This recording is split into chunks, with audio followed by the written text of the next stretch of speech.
Welcome to Aman GK education. दोस्तों, Aman GK education के YouTube channel पर आपका स्वागत है।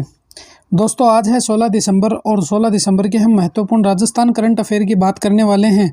16 दिसंबर के हम महत्वपूर्ण राजस्थान करंट अफेयर की बात करने वाले हैं। तो चलिए दोस्तों, 16 दिसंबर को क्या क्या हमारे एग्जाम के लिए महत्वपूर्ण है करंट अफेयर में बात करते हैं। तो क्वेश्चन नंबर 1 देखिए, राजस्थान में कार्यरत किस कंपनी को सीडीपी द्वारा क्लाइमेट चेंज और वाटर सिक्योरिटी श्रेणी में ए रेटिंग का दर्जा दिया गया है? कौन सी कंपनी को ए रेटिंग का दर्जा दिया गया है? Hindustan petroleum, Hindustan zinc, NTPC या सांभर सॉल्ट? तो देखिए दोस्तों, जो हमारी हिंदुस्तान जिंक कंपनी है, इसको ए रेटिंग की श्रेणी का दर्जा दिया गया है। चलिए दोस्तों, इसके मुख्य बिंदु के बारे में बात करते हैं। तो वो देखिए, हिंदुस्तान जिंक को जलवायु और जल परिवर्तन से कुशल प्रबंधन के लिए वैश्विक पर्यावरण गैर लाभकारी सीडीपी द्वारा क्लाइमेट चेंज और वाटर सिक्योरिटी श्रेणी में ए रेटिंग का दर्जा दिया गया है। ध्यान रखना दोस्तों, कौन सी सिक्योरिटी में? वाटर श्रेणी सिक्योरिटी में ए रेटिंग का दर्जा दिया गया है। और किसके द्वारा? सीडीपी के द्वारा। किसके द्वारा? सीडीपी के द्वारा। चलिए दोस्तों, नेक्स्ट देखिए, राजस्थान के झुंझुनू के चिड़ावा में 10 दिवसीय चिड़ावा महोत्सव का आयोजन कब से किया जाएगा? 23 दिसंबर से, 25 दिसंबर से, 18 दिसंबर से या 29 दिसंबर से? तो क्वेश्चन नंबर 2 का सही आंसर है दोस्तों, जो 10 दिवसीय चिड़ावा महोत्सव है प्यारे दोस्तों, वो 23 दिसंबर से किया जाएगा। चलिए देखते हैं आज का बूस्टर डोज और मुख्य बिंदु। तो देखिए, झुंझुनू के चिड़ावा कस्बे में पहली बार चेयरमैन सुमित्रा सेनी के नेतृत्व प्रयासों से, ध्यान रखना किसके नाम अगर पूछ ले दोस्तों पेपर में, तो ध्यान रखना सुमित्रा सेनी के प्रयासों से नगर पालिका की ओर से 10 दिवसीय चिड़ावा महोत्सव का आयोजन किया जाएगा। यह आयोजन 23 दिसंबर से शुरू होने वाला है और इस महोत्सव का जो समाप्ति की तिथि है वो 1 जनवरी, मतलब दोस्तों 23 तारीख से लेकर 1 जनवरी तक यह समापन चलेगा। आगे चलिए देखिए, 23 दिसंबर को चिड़ावा महोत्सव का आगाज मैराथन से होगा। ये भी ध्यान रखना, मैराथन से इसका आगाज होगा। कब? 23 दिसंबर को इसका आगाज कहाँ से होगा दोस्तों?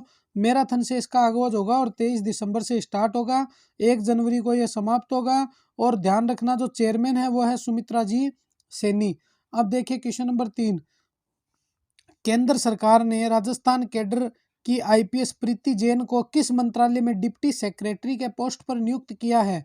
केंद्रीय कृषि मंत्रालय, केंद्रीय रक्षा मंत्रालय, केंद्रीय गृह मंत्रालय, केंद्रीय वित्त मंत्रालय? तो क्वेश्चन नंबर 3 का जो सही आंसर है दोस्तों, वो है केंद्रीय वित्त मंत्रालय में किस पर? डिप्टी सेक्रेटरी की पोस्ट पर भारतीय जो रक्षा मंत्रालय है, भारतीय जो मंत्रालय है, उन्होंने केंद्रीय वित्त मंत्रालय की डिप्टी सेक्रेटरी किसको बनाया है? हमारे राजस्थान के आईपीएस प्रीति जैन को। और ये 2009 के बैच की आईपीएस ऑफिसर है दोस्तों, ध्यान रखना। तो देखिए आगे इसका मुख्य बिंदु, केंद्रीय वित्त मंत्रालय ने राजस्थान कैडर की आईपीएस प्रीति जैन को वित्त मंत्रालय में डिप्टी सेक्रेटरी के पोस्ट पर नियुक्त किया है। केंद्रीय वित्त मंत्रालय में पहली बार राजस्थान से आईपीएस ऑफिसर की नियुक्ति की गई है। ध्यान रखना, पहली बार राजस्थान की कोई आईपीएस ऑफिसर है जो केंद्रीय वित्त मंत्रालय में सिक्योरिटी पर नियुक्त हुई है। केंद्र में नियुक्ति से पहले प्रीति जैन जयपुर में इंटेलिजेंस ट्रेनिंग एकेडमी की डायरेक्टर थी। ध्यान रखना दोस्तों, क्वेश्चन अगर पूछ ले कि केंद्रीय वित्त मंत्रालय में जाने से पहले यह कौन सी पोस्ट पर थी और किस जिले में थी, तो ध्यान रखना जयपुर में इंटेलिजेंस ट्रेनिंग एकेडमी की डायरेक्टर थी। और मूल रूप से राजस्थान श्रीगंगानगर की निवासी थी, राजस्थान के श्रीगंगानगर की निवासी थी और 2009 के बैच की आईपीएस ऑफिसर है। कौन? श्रीमती प्रीति जैन। देखिए नेक्स्ट, राजस्थान संगीत नाटक अकादमी द्वारा उस्ताद बिस्मिल्लाह खान युवा पुरस्कार राजस्थान में किसे मिला है? सवाई भट्ट को, इमरान खान को, आशीष देवचारण को, आशीष दत्ते को? तो देखिए, जो 4 नंबर है दोस्तों, इसका सही आंसर है आशीष देवचारण है। उनको क्या मिला है? उस्ताद बिस्मिल्लाह खान युवा पुरस्कार उन्हें राजस्थान में दिया गया है। किसने दिया था? इंडियन गवर्नमेंट ने यह दिया था। तो देखिए मुख्य बिंदु, दिल्ली में स्थित राष्ट्रीय संगीत नाटक अकादमी द्वारा उस्ताद बिस्मिल्लाह खान युवा पुरस्कार में राजस्थान से जोधपुर जिले के निवासी हैं, ये कहाँ के? जोधपुर जिले के निवासी हैं आशीष देव चारण जी। तो देखिए को शामिल किया गया है। आशीष देव चारण के निर्देशन की श्रेणी में उस्ताद बिस्मिल्लाह खान युवा पुरस्कार प्रदान किया गया है। 15 से 9 नवंबर तक 5 दिवसीय राज्य स्तरीय महिला सशक्तिकरण कार्यक्रम का आयोजन कहाँ किया जाएगा? बीकानेर में, जोधपुर में, कोटा में या उदयपुर में? तो देखिए क्वेश्चन नंबर जो 5 है दोस्तों, इसका जो सही आंसर है दोस्तों वो है जोधपुर जिले में क्या किया जाएगा, 15 से 19 दिसंबर तक 5 दिवसीय राज्य स्तरीय महिला सशक्तिकरण कार्यक्रम का आयोजन किया जाएगा। चलिए देखते हैं इनका मुख्य बिंदु। जोधपुर जिले के तिंवरी में 15 से 9 नवंबर तक 5 दिवसीय राज्य स्तरीय महिला सशक्तिकरण कार्यक्रम का आयोजन किया गया था। यह नवंबर है, किया गया था।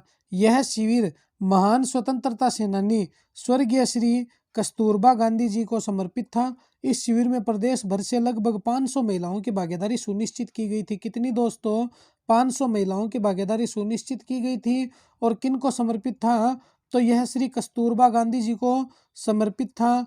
कौन सा जिला था दोस्तों? ध्यान रखना, जोधपुर जिला था। जोधपुर जिले में भी पूछ ले दोस्तों तो ध्यान रखना तिंवरी, ध्यान रखना क्या? तिंवरी। तो ये दोस्तों महत्वपूर्ण फैक्ट्स है जो आप भूलना मत, एग्जाम में सीधे यहीं से क्वेश्चन उठते हैं करंट के। राजस्थान किस राज्य सरकार द्वारा स्वीकृत पत्रकारों के बच्चों के लिए प्री मैट्रिक और पोस्ट मैट्रिक स्कॉलरशिप योजना को मंजूरी की है?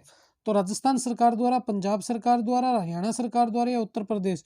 दोस्तों हम करंट अफेयर पढ़ रहे हैं तो ध्यान रखना राजस्थान की सरकार द्वारा जो पत्रकार हैं, जो मीडिया वाले भाई साहब हैं, उनके बच्चों को प्री मैट्रिक और पोस्ट मैट्रिक स्कॉलरशिप की क्या दी गई है? मंजूरी दी गई है। चलिए मुख्य बिंदु पढ़ते हैं इनका भी। राजस्थान के स्वीकृत पत्रकारों के बच्चों को प्री मैट्रिक और पोस्ट मैट्रिक स्कॉलरशिप मिलेगी। मुख्यमंत्री अशोक गहलोत ने इस संबंध में सूचना जनसंपर्क विभाग द्वारा अधिसूचना को मंजूरी दी है। कौन से विभाग द्वारा? सूचना जनसंपर्क विभाग द्वारा। अब थोड़ा सा आगे और चलते हैं। देखिए दोस्तों, पोस्ट मैट्रिक स्कॉलरशिप योजना के तहत उच्च शिक्षा संस्थानों में अध्ययनरत स्वीकृत पत्रकारों के बच्चों को स्कॉलरशिप दी जाएगी। ये ध्यान रखना दोस्तों फैक्ट्स। इसमें हॉस्टलर्स को 4,000 से 13,500 रुपये तथा डे स्कॉलर्स को 2,500 से 700 रुपये तक का प्रावधान है। 25 से 700 रुपये तक का प्रावधान है। क्वेश्चन नंबर 7 देखिए, जैविक खेती के क्षेत्रफल में प्रतिशत वृद्धि के मामले में राजस्थान का कौन सा स्थान है? तीसरा, पहला, दूसरा, पांचवा? तो ये जो 7 नंबर है दोस्तों, इसका सही आंसर होगा यह दूसरा स्थान है। पहला स्थान किसका था दोस्तों? पहला स्थान मध्य प्रदेश का था। किसका? एमपी का। तो चलिए मुख्य बिंदु बात करते हैं। कोरोना काल के बाद देश और राजस्थान में जैविक खेती के क्षेत्रफल में अप्रत्याशित वृद्धि हुई है।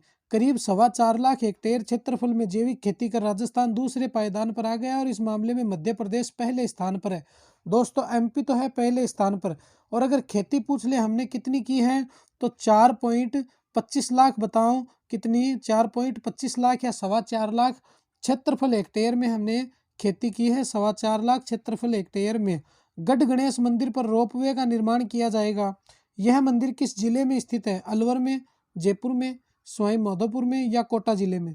तो क्वेश्चन नंबर 8 जो है दोस्तों, इसका सही आंसर है जयपुर जिले में गढ़ गणेश मंदिर स्थित है। कहाँ पर दोस्तों? जयपुर जिले में गढ़ गणेश मंदिर स्थित है। चलिए इसके थोड़े से मुख्य फैक्ट्स देखते हैं। मुख्य फैक्ट्स क्या है? इसका मुख्य बिंदु क्या है? जयपुर के गढ़ गणेश मंदिर पर रोपवे का निर्माण किया जाएगा तथा इसकी घोषणा बजट 2022-23 में की गई थी। ध्यान रखना, इस रोपवे की घोषणा कब की गई थी? 2022-23 में। राजस्थान का तो यह चौथा है। और जयपुर का पहला रोपवे सामोद हनुमान जी मंदिर में स्थापित किया गया था। राजस्थान का चौथा और जयपुर का पहला कहाँ पर? सामोद हनुमान मंदिर में स्थापित किया गया था। क्या? रोपवे। 9 नंबर देखिए दोस्तों, जयपुर की भूमिका शुक्ला ने भारतीय रग्बी फुटबॉल एशिया प्रतियोगिता में भारत के लिए कौन सा पदक जीता है? रजत, स्वर्ण, कांस्य या ये सभी पदक जीत लिए? तो देखिए 9 नंबर जो है दोस्तों, उसका सही आंसर है जो हमारी भूमिका शुक्ला है, इन्होंने रजत पदक जीता है। ये 10 नंबर देखिए दोस्तों, मिसेज इंडिया वॉशिंगटन 2022 का खिताब जीतने वाली शगुन अग्रवाल किस जिले की रहने वाली है? सीकर की, जयपुर की, अलवर की या बीकानेर की? तो 10 नंबर का सही आंसर दोस्तों, जो हमारे शगुन जी अग्रवाल है, वो कहाँ की रहने वाली है दोस्तों? बीकानेर की रहने वाली है। कहाँ की? बीकानेर की रहने वाली है। और इन्होंने क्या है इनके बारे में, तो इन्होंने मिसेज इंडिया वॉशिंगटन 2022 का खिताब जीता है दोस्तों। किसका? मिसेज इंडिया वॉशिंगटन 2022 का खिताब जीता है। किसने? शगुन अग्रवाल जी ने। क्वेश्चन नंबर 11, हवा महल कार्यक्रम की शुरुआत कब की गई थी? 1 जनवरी 2021 को, 16 दिसंबर 2022 को, 2 मई 2020 को या 5 अगस्त 2022 को। तो देखिए दोस्तों, क्वेश्चन नंबर जो 11 उसका सही आंसर है 2 मई 2020 को इसकी शुरुआत की गई थी। अब देखिए मुख्य बिंदु, तो हवा महल कार्यक्रम की शुरुआत 2 मई 2020 को की गई थी। कोरोना काल में बच्चों की पढ़ाई को और अधिक बेहतर बनाने के लिए हवा महल कार्यक्रम की शुरुआत की गई थी। तो ध्यान रखना दोस्तों, हवा महल कार्यक्रम जो है वो किससे संबंधित है? तो कोरोना काल में बच्चों की पढ़ाई को और अधिक सुगम बनाने के लिए, बच्चों की पढ़ाई में जो बाधा उत्पन्न हो रही थी उस बाधा को खत्म करने के लिए और बच्चों की पढ़ाई को और अधिक अच्छा बनाने के लिए हवा महल कार्यक्रम की शुरुआत की गई थी। ये थे दोस्तों कुछ राजस्थान करंट अफेयर के महत्वपूर्ण प्रश्न जो अपने 16 दिसंबर के रिलेटेड थे। तो मिलेंगे इसी क्लास में दोस्तों नेक्स्ट वीडियो में। जय हिंद, जय भारत। कल फिर हम क्या है कि अपनी 17 दिसंबर की क्लास लेकर आने वाले हैं। तो दोस्तों चैनल पर जितने भी भाई नए हैं वो चैनल को ज़्यादा से ज़्यादा लाइक शेयर सब्सक्राइब कर देना, जिससे कि आपको और आपके साथी को सभी को करंट अफेयर की क्लास रोज़ इसी तरह मिलती रहे। जय हिंद, जय भारत।